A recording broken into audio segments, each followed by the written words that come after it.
Art of War by Sun Tzu, translated by Lionel Giles. Part 12. The Attack by Fire.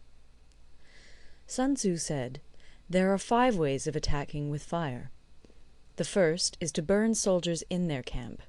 The second is to burn stores. The third is to burn baggage trains. The fourth is to burn arsenals and magazines. The fifth is to hurl dropping fire amongst the enemy." In order to carry out an attack, we must have means available. The material for raising fire should always be kept in readiness. There is a proper season for making attacks with fire, and special days for starting a conflagration. The proper season is when the weather is very dry. The special days are those when the moon is in the constellations of the Sieve, the Wall, the Wing, or the Crossbar, for these 4 are all days of rising wind. In attacking with fire, one should be prepared to meet 5 possible developments. 1. When fire breaks out inside to enemy's camp, respond at once with an attack from without. 2. If there is an outbreak of fire, but the enemy's soldiers remain quiet, bide your time and do not attack.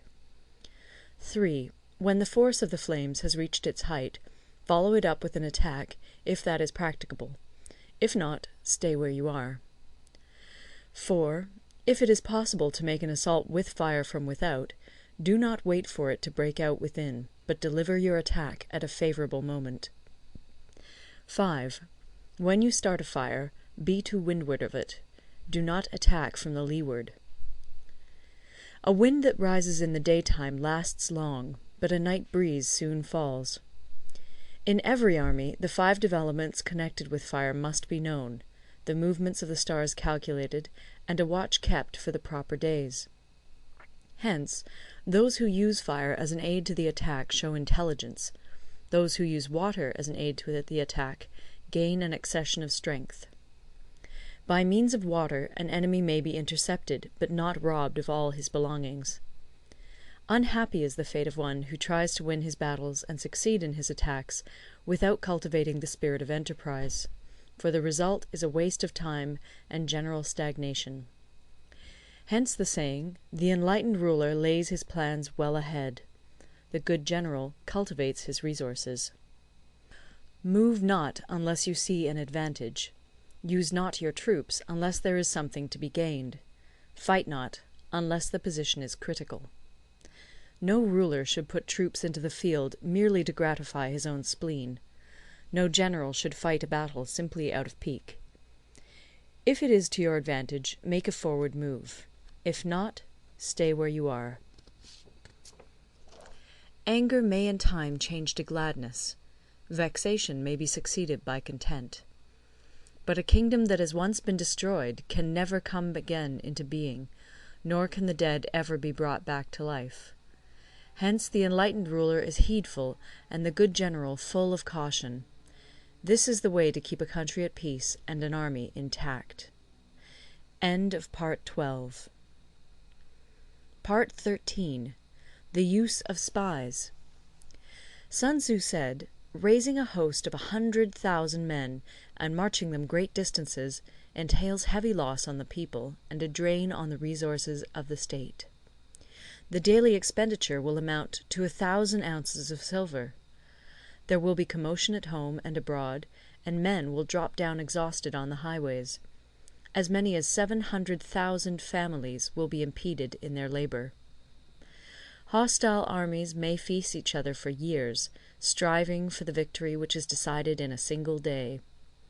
This being so, to remain in ignorance of the enemy's condition simply because one grudges the outlay of 100 ounces of silver in honours and emoluments is the height of inhumanity. One who acts thus is no leader of men, no present help to his sovereign, no master of victory. Thus, what enables the wise sovereign and the good general to strike and conquer and achieve things beyond the reach of ordinary men is foreknowledge. Now, this foreknowledge cannot be elicited from spirits.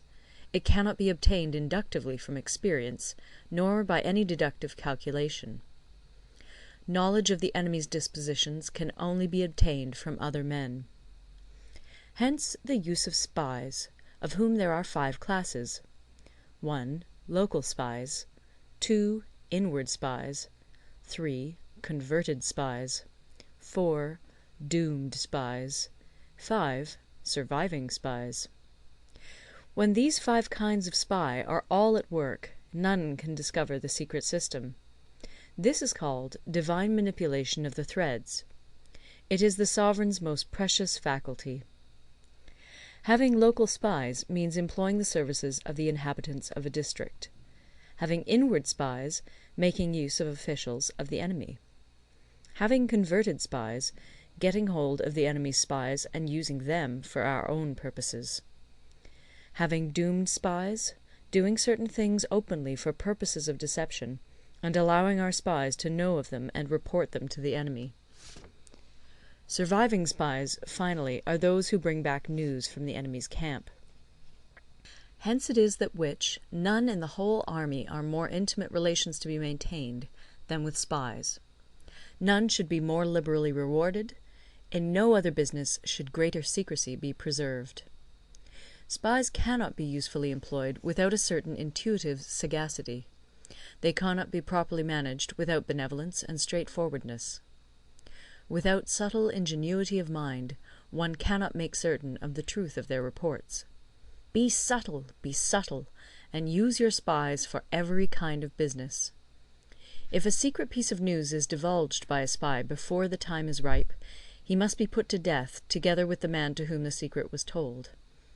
Whether the object be to crush an army, to storm a city, or to assassinate an individual, it is always necessary to begin by finding out the names of the attendants, the aides de camp, and doorkeepers and sentries of the general in command. Our spies must be commissioned to ascertain these. The enemy's spies, who have come to spy on us, must be sought out, tempted with bribes, led away, and comfortably housed. Thus they will become converted spies and available for our service. It is through the information brought by the converted spy that we are able to acquire and employ local and inward spies.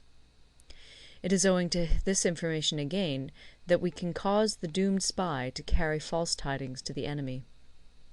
Lastly, it is by this information that the surviving spy can be used on appointed occasions. The end and aim of spying in all its 5 varieties is knowledge of the enemy, and this knowledge can only be derived in the first instance from the converted spy. Hence it is essential that the converted spy be treated with the utmost liberality. Of old, the rise of the Yin dynasty was due to Yi Qi, who had served under the Xia. Likewise, the rise of the Chu dynasty was due to Liu Ya, who had served under the Yin.